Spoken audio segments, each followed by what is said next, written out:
Welcome and thank you for joining us for the second half hour of The Factor Uncensored. The Essence Festival is normally the crown of summer events, especially for the black community, placing a spotlight on black culture. But is there a crack in the crown? There's a list of complaints, including Target being a sponsor despite the company's rollback on DEI policies.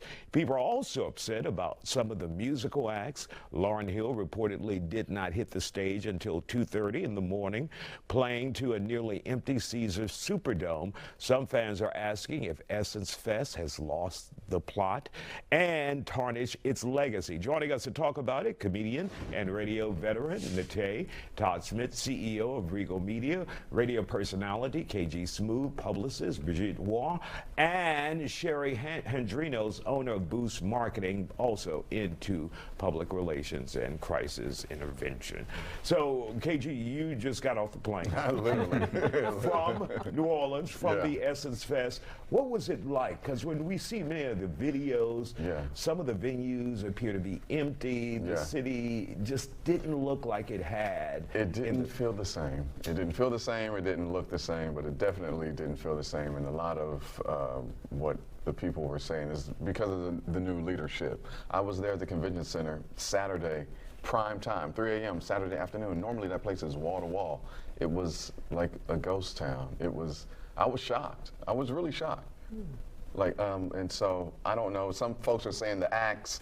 I thought that the lineup was pretty dope each night. Lauryn Hill being really late on Friday night, that wasn't her fault. That's part of the course, though. That's the norm. That's the norm. But it's not her fault this time. They actually started egregiously late, and Target being a sponsor, the title sponsor, they know folks ain't doing that. But what they're saying is the ownership, that they are trying to do more with the African diaspora and with our Caribbean family and take away the black American culture that started Essence Fest in the first place. That's what the main conversation on the ground was. And Nate, Caroline Wanga is the CEO, current CEO. Yes. What do you see as a problem here? And is there a problem in your mind? In my mind, it's not. I hate the diaspora wars and everything, and I've been, seeing all these things and people talking on TikTok and all the different sites, and I feel like they're using a lot of words just trying to say African booty scratcher on the cool, like just being very negative towards Africans and people that are Pan-African, and I don't like that. And really quick, for those who are wondering what we're talking about, many say it's more pro-Africa than it is black American and the celebration of the black American culture.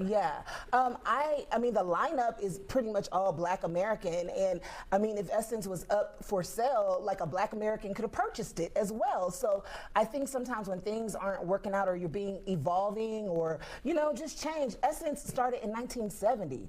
The first Essence Fest was in 1995. It is 2025. It's gonna look different. America's different. Everything is different, and I think it's a little bit, a little intellectually lazy just to say, it's an African that's leading, that owns it, and that's another one that's leading it, so they're trying to change everything. I saw the whole, Jollof versus jambalaya thing.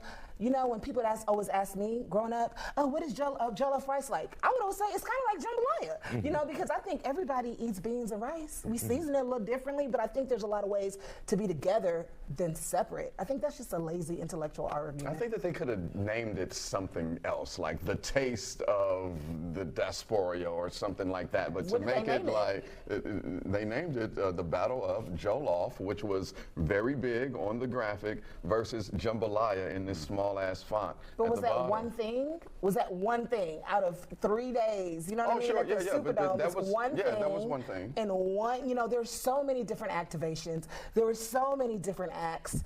This one thing means that, Africans are taking it over. I don't really, buy that. All right, Bridget, let's hear from you.